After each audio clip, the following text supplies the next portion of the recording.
Bismillahirrahmanirrahim. Innal hamdalillah nahmaduhu wa nasta'inuhu wa nastaghfiruh wa na'udzu billahi min shururi anfusina wa min sayyiati a'malina. May yahdihillahu fala mudilla lahu wa may yudlil fala hadiya lahu.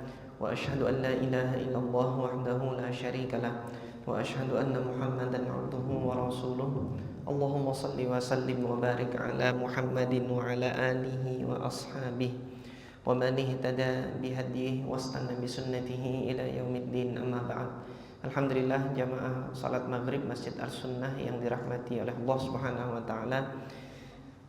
Sebelumnya, di pertemuan sebelumnya kita telah membaca bagaimana bentuk penyiksaan, kemudian apa yang diperbuat oleh orang-orang kafir Quraisy terhadap Nabi Muhammad dan pengikutnya. Mereka berupaya dengan segala daya dan apa yang bisa mereka lakukan untuk menghentikan dakwah Islam di Makkah. Sebagai langkah hikmah yang dilakukan oleh Nabi menyembunyikan pengajaran terhadap sebagian sahabat. Adapun dakwah terang-terangan masih dilakukan oleh Nabi masih berdakwah terang-terangan di Ka'bah, dan Nabi masih menunjukkan untuk sholat. Jadi sholat terang-terangan di Ka'bah. Sementara para sahabat yang secara kedudukan sosial mereka tidak kuat, atau dari kalangan strata yang lemah, strata yang rendah, mereka diperintahkan oleh Nabi untuk bersembunyi, melakukan ibadah secara sembunyi-sembunyi, dan pengajaran Islam selanjutnya juga disampaikan oleh Nabi kepada mereka secara sembunyi-sembunyi di salah satu rumah sahabat Nabi, yaitu Arqam ibn Abil Arqam, yang mana posisinya itu jauh dari keramaian, jauh dari tempat di mana kafir Quraisy itu berkumpul. Maka Darul Arqam inilah yang dijadikan tempat untuk sementara waktu menyampaikan pengajaran Islam kepada para sahabat yang sudah masuk Islam kala itu.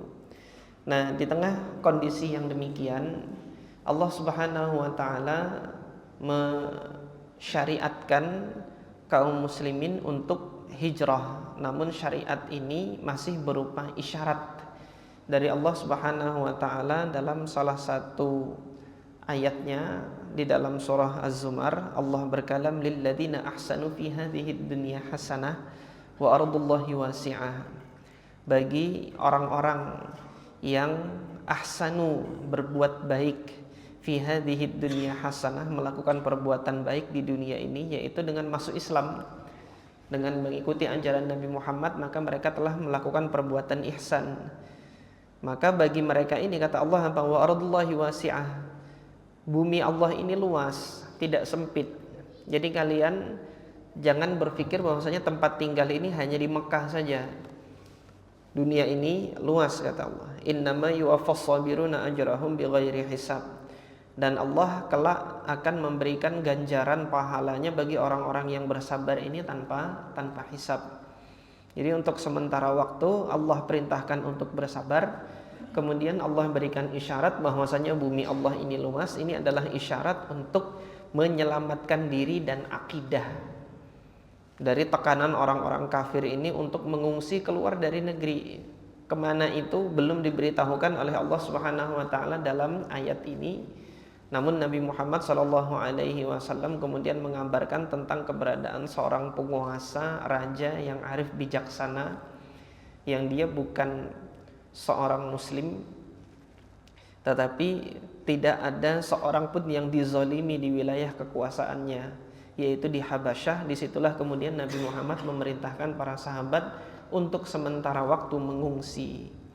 Syekh Safi Rahman Al-Mubarakfuri mengatakan, kanat bidayatul littihadat fi awasiti aw awakhiri as-sanah ar-rabi'ah minan nubuwah. Jadi permulaan persekusi dan penekanan yang dilakukan oleh orang-orang kafir Quraisy itu terjadi di pertengahan tahun keempat Hijriyah atau di akhir-akhir tahun keempat Hijriyah. Nah, kita kalau flashback kembali dari permulaan dakwah terang-terangan ini kan dimulai di tahun ketiga kenabian. Tahun pertama sampai tahun ketiga kenabian, dakwah dilakukan sembunyi-sembunyi. Kemudian dilakukan secara terang-terangan, ini di akhir tahun ketiga kenabian memasuki tahun keempat kenabian. Maka ketika dilakukan dakwah secara terang-terangan, reaksi dari kafir Quraisy ini tentunya keras. Tapi untuk melakukan tekanan dalam bentuk fisik belum dilakukan di awal-awal. Jadi berupaya untuk mencemooh, menghina, dan kemudian memberitahukan kepada orang-orang bahwasanya yang disampaikan Nabi Muhammad ini tidak benar. Artinya upaya yang dilakukan masih secara verbal. Persekusinya adalah persekusi verbal. Di pertengahan tahun keempat kenabian, ketika dirasa persekusi verbal ini sudah tidak lagi berguna bagi mereka, artinya tidak menghasilkan hasil yang baik bagi kafir Quraisy, mereka kemudian meningkatkan bentuk persekusinya itu secara fisik, baik terhadap pengikut Nabi Muhammad maupun kepada Nabi Muhammad itu sendirian. Nah, di tahun puncaknya adalah di tahun keempat kenabian. Bada'at dha'ifatan thumma lam tazal yawman fa yawman wa syahran fa syahran hatta ishtaddat wa tafaqamat fi awasitis sanah al-khamisah.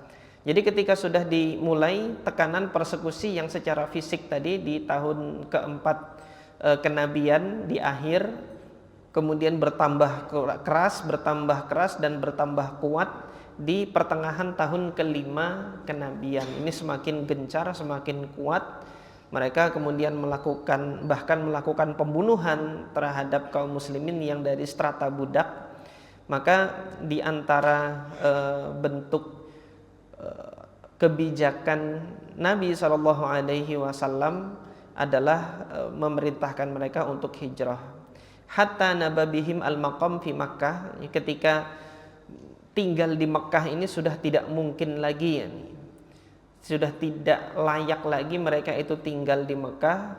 Wa auza'athum an yufakkiru fi hilatin tunjihim min hadzal adzabil alim.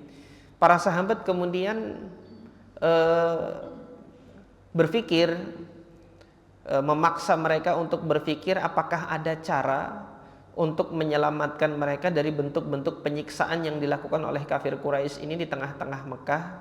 Wa fi hadhihi dzuruf, dalam kondisi yang demikian, nazalat suratuz Zumar, turunlah surah Zumar, tusyiru ila al-hijrah, yang memberikan isyarat untuk melakukan hijrah. Wa tu'linu bi anna aradallaha laysat bidhiqah, disampaikan dalam ayat tersebut bahwasanya bumi Allah ini tidaklah sempit. Ini tadi surah yang telah kami sampaikan di awal. Wa kana Rasulullah sallallahu alaihi wasallam qad alima, Rasulullah sudah mengetahui, anna ashamata an-najasyiyya malikul habasyah malikun adil, bahwasanya Ashamah, dia adalah pemimpin Habasyah, Najasyi Habasyah. Jadi gelar pemimpin Habasyah itu dinamakan Najasyi. Gelar pemimpin Romawi itu dinamakan Qaisar. Dan gelar pemimpin Persia itu dinamakan Kisra. Jadi Najasyi itu gelar raja. Jadi penyebutan raja bagi pemimpin-pemimpin di wilayah Habasyah. Nah, nama personalnya masing-masing berbeda. Nama personalnya ini, Najasyi yang nanti kelak akan masuk Islam ini namanya adalah Ashamah. Dia adalah seorang raja atau pemimpin yang adil. La yughlamu indahu ahad. Tidak ada seorang pun yang dizalimi di wilayah kekuasaannya. Fa amara al-muslimina an yuhajiru ila al-Habasyah firaran bidinihim minal fitan. Rasulullah memerintahkan kaum muslimin untuk berhijrah ke negeri Habasyah untuk menyelamatkan agama mereka ini dari fitnah. Fitnah yang dimaksud ini adalah penyiksaan dan pemaksaan untuk keluar dari agama Islam dan kembali kepada agama nenek moyang. Ini yang disebut dengan fitnah. Terjadi di bulan apa? Ya, di bulan sekarang kita ini, bulan Rajab. Wa fi Rajab sanata khamsin minan nubuwah, di bulan Rajab tahun kelima kenabian. Hajara awwalu faujin minas sahabah ila al-Habasyah. Gelombang pertama dari para sahabat berhijrah untuk pertama kalinya. Kana makunan min 12 rajulan wa arba'i niswatin. Rombongan ini terdiri dari 12 orang laki-laki serta 4 orang wanita. Ini gelombang pertama yang hijrah masih dalam jumlah yang sedikit. Ra'isuhum Utsman bin Affan. Pemimpin mereka adalah Utsman ibn Affan wa ma'ahu as-sayyidah Ruqayyah bintu Rasulillah sallallahu alaihi wasallam. Bersama dengan beliau istri Utsman ibn Affan, putri Rasulullah yaitu Ruqayyah bintu Rasulillah. Waqad qala an-nabiy sallallahu alaihi wasallam fihima. Rasulullah sallallahu alaihi wasallam mengatakan berkenaan dengan keadaan keduanya yang hijrah ini, Nabi mengatakan innahuma awwalu baitin hajara fi sabilillah. Keduanya ini adalah keluarga yang pertama berhijrah di jalan Allah ba'da Ibrahim wa Lut alaihi wassalam, semenjak hijrahnya Ibrahim dan Lut alaihi wassalatu wassalam. Kana rahilu haula'i tasallulan fi dhulmatil laili. Perjalanan mereka, kepergian mereka dari Mekah ini dilakukan secara sembunyi-sembunyi. Tasallulan ay kharaja fi istighfa'in, keluar dalam cara yang sembunyi-sembunyi, fi dhulmatil laili, di tengah kegelapan malam. Hatta la tuftana lahum quraisyun, hatta la taftinu lahum quraisyun, agar tidak menjadikan kecurigaan bagi orang-orang Quraisy. Artinya tidak sampai orang Quraisy ini menyadari kepergian mereka. Kharaju ilal bahr, mereka pergi menuju ke arah laut. Wa yammamu mina Syuaibata, mereka menuju ke Mina Syuaibah. Mina Syuaibah ini adalah pelabuhan utama bagi masyarakat Mekah pada saat itu. Mina Syuaibah ini nanti terus menjadi pelabuhan utama sampai di masa Utsman ibn Affan. Sejak masa kekhalifahan Utsman bin Affan, pelabuhan utama masyarakat Mekah dari Mina Syuaibah ini dipindahkan ke Jeddah. Sampai sekarang masyarakat Mekah itu untuk pergi keluar berlayar, pelabuhannya itu melalui Jeddah. Jadi bahkan pintu masuknya Saudi sekarang kapal-kapal dagang ini berlabuhnya di Jeddah. Nah, ini informasi tentang Mina Syuaibah. Ini pelabuhan utama yang dahulu di masa Nabi SAW bagi orang-orang masyarakat Mekah ketika mereka hendak melakukan perjalanan berlayar, safar di laut, mereka menuju pelabuhan ini. Wa qayyadat lahum al-aqdaru safinataini. Alhamdulillah, Allah Subhanahu wa taala telah menetapkan takdir ketika mereka sampai di pelabuhan sudah ada 2 kapal yang menuju ke pelabuhan tersebut. Tijarataini abharata bihim ila al-Habasyah. Ada 2 kapal dagang yang berlabuh di situ, yang kemudian kedua kapal tersebut membawa mereka berlayar menuju ke Habasyah. Artinya tidak menunggu lama adanya kapal yang lewat di situ, begitu sampai di Mina Syuaibah sudah ada kapal yang mereka gunakan untuk menuju ke Habasyah. Wa fatanat lahum Quraisyun. Namun pada akhirnya Quraisy menyadari kepergian atau keberangkatan pengikutnya Nabi Muhammad ini yang berjumlah 12 ini tadi ke wilayah Habasyah. Fa kharajat fi atharihim, orang-orang Quraisy kemudian menyusul kepergiannya itu untuk menangkap, mencegahnya di tengah jalan. Lakin lamma balagat ila syati kanu qadin talaqu aminin. Akan tetapi ketika orang-orang Quraisy itu sudah sampai di tepi pantai, rombongan hijrah yang pertama ini sudah pergi berlayar. wa aqamal muslimuna fil habasyah fi ahsani jiwarin. Nah, sejak saat itu kaum muslimin bermukim di Habasyah dengan ketenangan menjalankan ajaran agama Allah Azza wa Jalla di negeri tersebut. Nah, tidak lama setelah peristiwa ini terjadi, di Mekah ini terjadi satu peristiwa yang beritanya sampai ke Habasyah dengan narasi yang berbeda, sehingga kaum muslimin Habasyah ini menyangka bahwasanya orang-orang Mekah itu sudah masuk Islam semuanya dengan cerita yang sampai.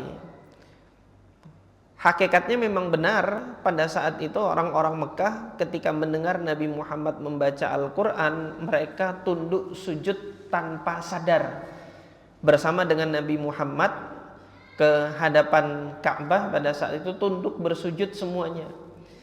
Nah, berita tentang tunduk sujudnya orang-orang kafir Quraisy ini bersama Nabi Muhammad sampai ke Habasyah, namun dengan penafsiran yang berbeda. Faktanya memang sama-sama sujud gitu. Tetapi yang terjadi berita yang sampai ke Habasyah, mereka sujud itu sudah masuk Islam semua, padahal tidak. Mereka tunduk sujud itu karena hanyut menikmati lantunan Al-Quran yang dibacakan oleh Nabi Muhammad SAW, sampai mereka tunduk bersujud bersama dengan Nabi Muhammad. Nah, kisah ini nanti dikenal dengan kisah Ghoronik namanya, karena orang-orang kafir Quraisy gengsi dikatakan tunduk sujud bersama Nabi Muhammad SAW. Mereka kemudian mengarang kisah yang namanya kisah Ghoronik. Jadi mereka beralasan kami ini sujud dengan Muhammad karena Muhammad membacakan ayat Ghoronik namanya. Ayat Ghoronik ini yang kemudian diklaim adalah salah satu ayat Al-Quran, padahal tidak. Yang mana di dalamnya itu ada bentuk kesyirikan, disebut dengan ayat Ghoronik. Nah, ceritanya bagaimana? Wa fi Ramadan, tadi kan berselang Rajab ya, keberangkatan mereka di bulan Rajab. Maka setelah sampai bulan Ramadan min nafsis sanah, di tahun yang sama, kharajan Nabi sallallahu alaihi wasallam al-Haram.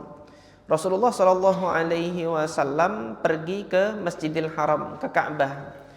Wa hunaka jam'un kabirun min Quraisyin. Di sana ada banyak orang-orang Quraisy atau petinggi-petinggi Quraisy.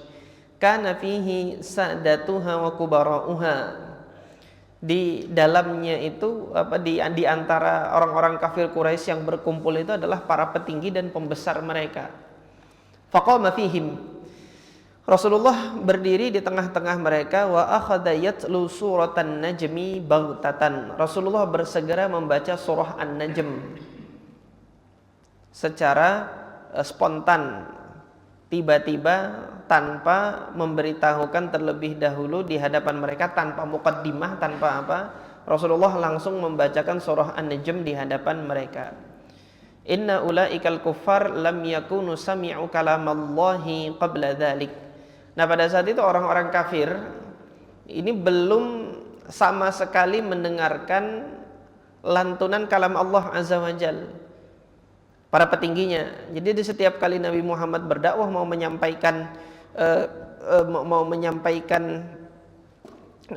risalah kenabiannya ini, mereka kan ya ja'aluna asabi'ahum fi adhanihim, mereka meletakkan telinga jari-jari mereka itu di telinga mereka, tidak mau mendengar gitu, berpaling dari apa yang disampaikan oleh Nabi sallallahu alaihi wasallam. Nah, pada saat itu tanpa Rasulullah beritahu sebelumnya, sehingga mereka tidak sempat untuk menutup telinga mereka, mereka tidak sempat untuk berpaling. Nabi Muhammad langsung membacakan surah An-Najm, sehingga mereka dengan terpaksa mendengarkan kalam Allah ini, barulah mereka melihat keindahan susunan kata-kata Al-Quran dan kemudian ayat yang dibacakan oleh Nabi Muhammad SAW ini sangat indah. Di situ mereka kemudian hanyut. Mereka hanyut. Inna ulaikal kufar lam yakunu sami'u kalamallahi qabla dzalik lianna uslubahum al-mutawasil kana huwal amal bima tawasa bihi ba'duhum ba'dha. yang mana sebelumnya mereka ini tidak mau mendengar apa yang disampaikan oleh Nabi Shallallahu Alaihi Wasallam, sebagaimana Allah Subhanahu Wa Taala kabarkan di dalam Al-Quran bahwasanya orang-orang kafir itu mengatakan la tasma'u lihadzal Quran. Jadi sebagian dari sebagian yang lain itu saling mengingatkan orang-orang Quraisy itu, jangan kamu dengarkan Quran ini dari Muhammad, walghaw fihi la'allakum taghlibun, dan lengahlah kalian darinya, mudah-mudahan kalian itu nanti bisa menang dengan Muhammad. Itu yang dikatakan satu sama lain antara mereka. Falamma baghatahum bitilawati hadhihi surah, ketika Nabi membacanya secara tiba-tiba tanpa disadari sebelumnya oleh mereka, Nabi itu membaca Al-Quran, wa qara'a adhanahum kalamun ilahiyyun ra'i'un. Akhirnya kalam Allah, kalam ilahi yang dibacakan oleh Nabi Muhammad ini sampai mengetuk telinga mereka. Qara'a adhanahum la yuhitu bi raw'atihi wa jalalatihi al-bayan. Keindahannya ini tidak bisa diliputi oleh penjelasan apapun. Jadi nggak bisa diungkapkan alasan kenapa kok ini indah. Pokoknya orang Arab mendengar ini indah sekali gitu. Tafanau ammahum fihi, kemudian mereka larut dalam bacaan Nabi Muhammad ini. Wa baqiya kullu wahidin musghiyan ilaihi la yakhturu bibalihi syai'un siwah. Jadi ketika mendengar kalam ini, mereka sangat memperhatikan apa yang diucapkan oleh Nabi Muhammad SAW, sehingga di dalam hati mereka itu tidak terdetik perkara-perkara lain selain memperhatikan apa yang diucapkan, dibacakan oleh Nabi Muhammad di hadapan mereka. Hatta idza tala fi khawatimi hadhihi surah qawari'a tatiru lahal qulub thumma qara'a fasjudu lillahi wa'budu. Ketika sudah sampai di akhir-akhir surah, Rasulullah kemudian membaca fasjudu lillahi wa'budu, sujudlah kalian kepada Allah dan sembahlah Allah. Tanpa mereka sadari sujud mereka. Thumma sajad. Nabi Muhammad sujud, walam yatamalak ahadun nafsahu hatta kharra sajidan. Orang-orang yang berada di sekitar Nabi setelah mendengar untayan surah An-Najm ini dibacakan oleh Nabi, kemudian Nabi bersujud, mereka tidak bisa menahan diri mereka untuk ikut sujud bersama dengan Nabi Muhammad SAW pada saat itu. Wa fil haqiqah kanat raw'atul haqqi qad sada'at al-inada fi nufusi al-mustakbirina wal mustahzi'in. Hakikatnya di sini, faktanya, kenyataannya, keindahan akan kebenaran ini sudah mampu menghancurkan kesombongan diri yang selama ini menghinakan, mendustakan agama Allah. Itu sudah berhasil untuk menghancurkan kesombongan mereka. Fama tamalaku an yakhirru lillahi sajidin. Mereka tidak bisa menahan diri untuk sujud kepada Allah Subhanahu wa taala. Wasaqata fi aidihim lamma ahassu anna jalala kalamillahi lawa zimamahum. Kemudian mereka ini melanggar perkara yang telah mereka rasakan ini. Mereka mengingkari keagungan kalam Allah Azza wa Jalla ini setelah mereka sujud. Artinya dalam bahasa yang lain, gengsi mereka ini kalau dikatakan sujud ikut bersama dengan Nabi Muhammad, padahal faktanya mereka tidak mampu untuk tidak sujud. Tapi untuk dikatakan mereka telah tunduk bersujud bersama Nabi Muhammad, mereka gengsi gitu kan. Fartakabu aina ma kanu yubthiluna qusara juhdahum fi mahwihi wa ifnaihi. Maka mereka berupaya untuk mencari alasan pembenaran agar orang-orang yang tidak berada di di peristiwa tersebut itu bisa memaklumi kenapa mereka itu sujud bersama Nabi Muhammad. Waqad tawala alaihim al-laumu wal itabu min kulli janib. Jadi pada hakikatnya mereka ini dicela yang ikut sujud bersama Nabi Muhammad. Kenapa kok bisa sampai tunduk sujud bersama dengan Muhammad ini kan? Maka mereka berupaya agar yang mereka lakukan ini bisa dimaklumi atau dibenarkan. Mimman lam yahdur hadzal mashhad minal musyrikin. Nah, orang-orang tadi sudah disampaikan, orang-orang musyrik yang tidak menyaksikan peristiwa tersebut berbicara mencela orang-orang musyrik yang tunduk sujud bersama Nabi Muhammad. Maka sebagai bentuk pembenaran atau alasan alibi mereka agar tidak dihinakan, tidak dituduh untuk menjadi pengikut Muhammad dan untuk menjaga gengsinya, mereka mengarang kisah mengarang cerita dusta. Wa inda dzalika kadzabu ala Rasulillah. Mereka kemudian membuat suatu kedustaan yang diatasnamakan kepada Rasulullah. Waftarau alaihi annahu atafa ala asnamihim bikalimati takdirin.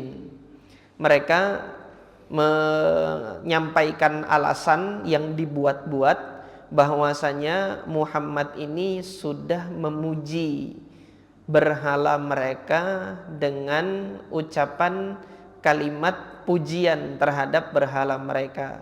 Wa annahu qala anha, yang mana yang menjadikan mereka itu bersujud adalah karena Nabi Muhammad mengatakan tilkal gharaniqul ula wa inna syafa'atahunna laturtaja. Mereka ini adalah gharanik yang maha tinggi, yang mana syafaatnya itu sungguh benar-benar diharapkan. Jadi kalimat ini yang dikarang ceritanya, dibuat-buat sebagai kedustaan untuk disampaikan kepada orang-orang musyrik yang tidak ikut melihat kejadian tersebut sebagai alasan, ya jelas saja kami tunduk bersujud. Ini Muhammad sudah memuji Tuhan-Tuhan kita, Gharanik al-Ula ini tadi. Jadi ini yang disebut dengan kisah Gharanik itu tadi. Muhammad sudah memuji Gharanik kita, maka itulah yang membuat kita tunduk bersujud. Ini alibi mereka dan ini adalah kedustaan. Padahal yang dibacakan oleh Nabi Muhammad adalah fasjudu lillahi wa'budu. Mereka tidak tidak bisa menahan diri mereka untuk tunduk sujud. Ja'u bihadzal ifki al-mubin. Mereka membawa kedustaan yang nyata ini, mendatangkan kedustaan yang nyata ini liya'tadziru, sebagai bentuk alibi atau pencarian alasan an sujudihim ma'an nabi, untuk membenarkan sujud mereka kepada Nabi SAW di hadapan orang-orang musyrik yang lain. Walaysa yastaghribu hadza min qaumin kanu yu'allifuna al-kadhib wa yutiluna ad-dassa wal-iftira. Maka yang demikian ini bukanlah suatu hal yang aneh. Walaysa yastaghrib, jadi bukanlah hal yang aneh kalau ini terjadi dari suatu kaum yang mereka itu memang biasa, kanu yu'allifunal kadhib, mereka ini biasa untuk menyusun kedustaan, wa yutiluna ad-dassa wal iftira, dan memanjangkan, menyampaikan tipu muslihat serta al-iftira, kepalsuan. Ini mereka buat-buat, ini bukan merupakan hal yang aneh kalau ini terjadi pada diri mereka. Khobar ini kemudian sampai kepada Muhajirin Habasyah tentang sujudnya orang-orang kafir Quraisy ini bersama dengan Nabi di kota Mekah. Kejadiannya sebagaimana tadi telah kami sampaikan, faktanya mereka ikut bersujud, kemudian mereka yang bersujud bersama Nabi ini dicela oleh orang-orang musyrikin yang lain yang tidak ikut hadir pada saat peristiwa itu terjadi, sebagai bentuk alibi pembenaran terhadap sujudnya mereka itu. Mereka mengarang cerita yang namanya cerita Gharanik ini singkatnya. Nah, Yang sampai ke Muhajirin Habasyah adalah peristiwa sujudnya mereka saja. Entah itu nanti karena alasan mereka beralasan karena goronik, karena mereka mendengar lantunan surah An-Najm ataupun tidak, yang sampai beritanya ke Muhajirin Habasyah mereka sudah bersujud bersama dengan Nabi. Balagha hadzal khabaru ila muhajiri al-Habasyah, sampai berita ini kepada para Muhajirin Habasyah tadi. Walakin fi suratin takhtalifu tamaman an suratihi al-haqiqiyah, tapi dalam bentuk gambaran yang sangat berbeda dari apa yang telah terjadi. Balaghahum anna Quraisyan aslamat. Jadi berita yang sampai ke Habasyah itu bukan hanya sekedar sujud, tapi orang Quraisy sudah masuk Islam gitu loh. Maka ketika mendengar berita ini, faraja'u ila Makkah, maka mereka semuanya rombongan Muhajirin Habasyah ini tadi yang berjumlah 12 laki-laki, 4 orang perempuan, kembalilah ke Mekah. Di mana? Fi Syawal, di bulan Syawal setelah Ramadan. Kisahnya terjadinya di Ramadan tadi. Min nafsis sanah, di tahun yang sama, yaitu tahun kelima kenabian. Falamma kanu duna Makkah sa'atan minan nahar, ketika mereka sudah mencapai dekat dengan Mekah di waktu siang hari, wa arafu jaliyatal amr, disitulah mereka baru mengetahui ternyata berita tentang keislaman penduduk Mekah ini tidak benar. Yang benar adalah mereka ikut tunduk sujud bersama dengan Nabi karena hanyut dan tidak mampu menahan diri mereka untuk sujud bersama dengan Nabi Muhammad. Maka mengetahui fakta yang sebenarnya terjadi ini, raja'a minhum man raja'a ila al-Habasyah, sebagian ada yang kembali lagi ke Habasyah. Walam yadkhul fi Makkata min sa'irihim ahadun illa mustakhfiyan. Sebagian yang lain ada yang terpaksa masuk ke Mekah tapi dengan cara mustakhfiyan, sembunyi-sembunyi. Au fi jiwari rajulin min Quraisyin, atau masuk dalam perlindungan salah seorang tokoh Quraisy. Nah, ini Nabi Muhammad SAW dulu ketika sudah terusir dari Mekah dan beliau itu pulang dari Thaif dalam keadaan terluka parah setelah dilempari oleh orang-orang Thaif pada saat itu. Nabi Muhammad masuk Mekah ini dengan jaminan keamanan dan perlindungan dari Adi ibn Mut'im, salah seorang tokoh dari kabilah Bani Naufal, yaitu Adi ibn Mut'im, ayahanda dari sahabat yang mulia Jubair ibn Mut'im ibnu Adi, Jubair ibn Mut'im ibn Adi. Jadi ayahanda dari Jubair ibn Mut'im yang namanya Mut'im ibnu Adi, dialah yang memberikan jiwar atau perlindungan kepada Nabi Muhammad sallallahu alaihi wasallam pada saat itu. Nah, ini yang terjadi di hijrah yang pertama. Selanjutnya terjadi hijrah yang kedua. Kondisi yang terjadi, penyiksaan semakin berlanjut. Ishtadda alaihim wa alal muslimin al-bala, terhadap mereka tadi yang kembali karena beritanya salah sangka, salah mendengar, beritanya berubah ketika sampai di Habasyah itu. Maka mereka semakin disiksa juga, dan kemudian kaum muslimin yang lainnya juga semakin disiksa, semakin parah bentuk penyiksaan, azab yang dilakukan oleh orang-orang Quraisy.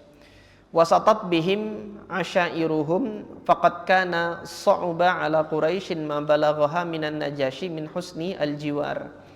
Jadi orang-orang muslimin tadi yang sebagian kembali ke Habasyah itu menyulitkan orang-orang Quraisy untuk bisa memaksa mereka kembali kepada agama nenek moyang karena perlindungan Najasyi. Walam yara Rasulullah sallallahu alaihi wasallam buddan min an yushiru ala ashabihi bil hijrah ila Habasyah marratan ukhra.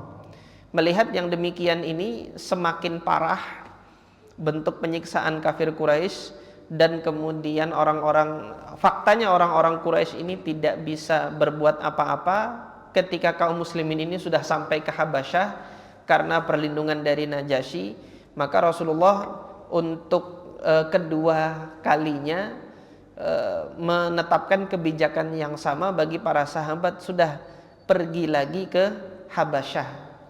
Mereka yang tidak tahan dengan bentuk penyiksaan yang ada di Mekah ini hijrah kembali ke Habasyah. Baida annal muslimina kanu wa kanat hadhil hijrah atsaniyah asyaq min sabiqatiha. Nah, hijrah yang kedua ini lebih sulit daripada sebelumnya. Kenapa kok lebih sulit daripada sebelumnya? Tentunya kafir Quraisy enggak mau kecolongan. Maka faqad tayaqqazat laha Quraisyun. Orang-orang Quraisy sudah menyadari sedari awal mesti nanti akan balik lagi ke Habasyah. Wa qarrarat ihbatuha. Maka kafir Quraisy memutuskan untuk menghalangi dan mencegah mereka sebelum mereka kembali ke Habasyah. Baida annal muslimina kanu asra, akan tetapi alhamdulillah kaum muslimin itu lebih bergerak cepat daripada upaya penghadangan yang hendak dilakukan oleh orang-orang Quraisy ini. Wa yassarallahu lahum as-safar, Allah memudahkan safar bagi mereka. Fanhazu ila Najasyi al-Habasyah qabla an yudriku, mereka berhasil bertemu kepada Najasyi Habasyah sebelum didapati oleh petinggi-petinggi Quraisy yang berupaya untuk mencegah. Wa fi hadhil marrah, nah untuk gelombang yang kedua ini, hijrah yang kedua ini, yang berhijrah lebih banyak daripada gelombang pertama. Kalau tadi yang pertama 12 orang laki-laki dan 4 orang perempuan, yang kedua ini ada 83 laki-laki. Hajara minar rijal salasah wa thamanuna rajulan. 83 orang laki-laki berhijrah. In kana fihim Ammar, kalau memang benar di dalamnya itu ada Ammar ibn Yasir. Karena ada ragam versi riwayat. Fa innahu yashukku fihi wa thamanai asyrata au tis'a asyrata imra'atan. Untuk wanitanya berjumlah 18 atau 19 orang wanita. Ini komposisi muhajirin yang berhijrah untuk kedua kali ke Habasyah. Nah, hijrah yang kedua inilah baru kemudian terjadi diplomasi petinggi Quraisy untuk meminta rombongan ini dikembalikan ke Mekah. Azza 'alal musyrikina an yajida al-muhajiruna ma'manan li anfusihim wa dinihim. Jadi orang-orang kafir Quraisy ini sangat marah, sangat kecewa, sangat tidak terima ketika muhajirin, kaum muhajirin ini mendapati tempat yang aman untuk diri mereka dan mendapati tempat yang aman untuk agama mereka ini. Maka di tengah kegelisahan dan ketidakterimaan mereka akan tempat aman yang didapati oleh pengikut Nabi Muhammad di Habasyah ini, fakhtaru rajulaini jalidaini labibaini. Petinggi Quraisy kemudian memilih 2 orang diplomat yang kuat, jalidaini labibaini, cerdas, dua-duanya cerdas, memiliki kemampuan diplomasi ulung. Wahuma, siapa keduanya? Yang pertama adalah Amr ibn al-As radhiyallahu taala anhu. Pada saat itu masih kafir, belum masuk Islam. Nanti Amr ibn al-As ini masuk Islamnya setelah peristiwa Hudaybiyah. Wa Abdullah ibnu Abi Rabi'ah. Kemudian orang yang kedua yang dipilih oleh petinggi Quraisy sebagai diplomat untuk meminta kembali 80 orang tadi, rombongan yang 80 tadi, 80 laki-laki dan kemudian 19 wanita, 83 laki-laki 19 wanita tadi, diminta untuk dikembalikan ke Mekah. Diutus 2 orang ini untuk berbicara, berdiplomasi dengan Najasyi Ashamah di Habasyah. Wa arsalu ma'aha al-hadaya, bersama dengan diutusnya 2 orang ini dibawakan hadiah-hadiah yang banyak. Al-mustatrifah lin Najasyi wa li batariqatihi, yang nanti akan diberikan kepada Najasyi sebagai penguasa, juga kemudian Bathariqahnya. Bathariqah ini parlemennya, penasehat-penasehat yang ada di sekeliling Najasyi. Wa ba'da an saqa ar-rajulani tilkal hadaya ila al-Bathariqah. Jadi dua orang utusan ini memberikan hadiah ini kepada parlemennya dulu. Jadi orang-orangnya Najasyi dulu yang kemudian diberikan hadiah. Ini aja suapnya, gratifikasinya atau sogokannya itu ditujukan kepada anak buahnya Najasyi dulu, supaya nanti bisa membujuk, menasehati Najasyi untuk bisa berbicara dengannya dan kemudian mengembalikan Muhajirin Habasyah ini. Wa zawadahum bil hujaj allati yutradu biha ulaika al muslimun wa ba'da an ittafaqat al batariqah an yushiru ala Najasyi bi iqsaihim hadara ila an Najasyi. Jadi keduanya tadi menyampaikan hujjah, menyampaikan alasan kenapa rombongan ini bisa sampai ke Habasyah, dan kemudian kami ini kenapa kok punya kepentingan untuk membawa kembali mereka ke negeri kami. Itu disampaikan hujah-hujahnya kepada Bathariqah ini tadi, kepada parlemennya Najasyi ini. Maka setelah disepakati, akhirnya dipertemukanlah kedua utusan Quraisy ini kepada Najasyi. Wa qadima lahu al-hadaya wa qaddama lahu al-hadaya thumma kallamahu. Diberikan hadiah kepada Najasyi, baru kemudian disampaikan alasan-alasannya ini. Apa perkataan yang disampaikan oleh kedua diplomat Quraisy ini? Ayyuhal malik, wahai raja, wahai yang mulia, innahu, sebentar lagi azan isya ya. Jadi awal ini kami sampaikan, innahu qad dawa ila baladika ghilmanun sufaha. Ini telah sampai, telah berlindung ke negeri Anda ini sekumpulan orang-orang bodoh, ghilmanun sufaha. Faraqu dina qaumihim, mereka memisahi agama nenek moyang mereka, agama kaumnya. Walam yadkhulu fi dinik, tapi mereka juga tidak masuk agama Anda. Dia melepaskan diri dari agama kaumnya, yaitu kaum kami, tapi ketika dia berlindung di negeri Anda, dia juga tidak memeluk agama yang ada di negeri Anda gitu kan. Waja'u bidinin ibtada'uhu, mereka datang dengan agama baru yang mereka buat-buat, bid'ah baru yang mereka buat-buat. La na'rifuhu nahnu wala anta, yang kami pun tidak tahu agama apa yang mereka anut sekarang, bahkan Anda sekalipun juga tidak tahu apa yang mereka anut sekarang. Wa qad bu'itsna ilaika, kami berdua ini diutus untuk menemui engkau. Fihim, dalam perkara mereka itu, untuk kepentingan mereka, mengembalikan mereka gitu. Fihim asyrafu qaumihim min abaihim wa a'mamihim wa asyairihim litaruddahum ilaihim. Jadi kami ini diutus kepada Anda, yang mana yang mengutus kami ini adalah pemuka kaum mereka, untuk mengembalikan mereka, litaruddahum ilaihim, mengembalikan mereka ke kaumnya. Fahum a'labihim ainan wa a'lamu bima abu alaihim wa atabuhum fihi.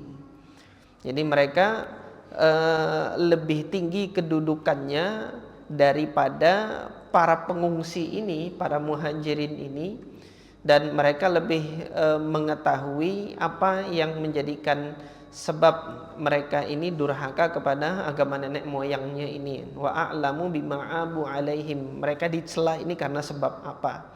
Ini alasan yang dikemukakan dua diplomat ini, kemudian disampaikan di hadapan Najasyi. Kemudian parlemennya ini membenarkan, sodaqo ayyuhal malik, kedua orang diplomat ini benar wahai sang raja, maka kembalikanlah ini rombongan ini kepada mereka. Falyaruddahum ila qaumihim wa biladihim, kembalikan mereka kepada kaumnya, kepada negerinya. Artinya singkat kata apa? Udah kita nggak usah ikut campur urusan kaum mereka ini gitu lah. Mereka juga kesini, kita nggak dapat untung apa-apa, dia nggak ikut agama kita juga gitu kan. Tapi di negeri mereka, mereka memisahi agama nenek moyang mereka gitu. Ini nggak jelas ini orang ini, ngapain kita kemudian memberikan bantuan kepada orang ini. Ini parlemennya menyampaikan usulannya ini kepada Najasyi. Nah, Najasyi tidak melihat secara sepihak. Ini karena sudah masuk Isya, singkat kami sampaikan, Najasyi tidak melihat dari satu pihak, akhirnya memanggil para muhajirin Habasyah untuk mendengar versinya mereka itu gimana, apakah sama dengan versi yang disampaikan oleh dua orang diplomat Quraisy ini tadi. Terjadi dialog yang keputusan akhirnya Najasyi masih tetap melindungi mereka sampai kapanpun mereka mau berada di negeri ini, aku akan memberikan perlindungan ini kepada kalian. Nanti lengkapnya kisahnya akan kita lanjutkan pada pertemuan yang selanjutnya tentang dialog antara Najasyi dengan perwakilan dari kaum muslimin, yaitu sepupu Nabi Muhammad Ja'far bin Abi Thalib radhiyallahu taala anhu, karena pemimpin rombongan yang kedua ini adalah Ja'far bin Abi Thalib radhiyallahu taala anhu. Demikian yang dapat kita pelajari pada kesempatan malam hari ini, mudah-mudahan bermanfaat. Aqulu qouli hadza wa astaghfirullah li wa lakum, subhanakallahumma rabbana wa bihamdika asyhadu an la ilaha illa anta astaghfiruka wa atubu ilaik. Assalamualaikum warahmatullahi wabarakatuh.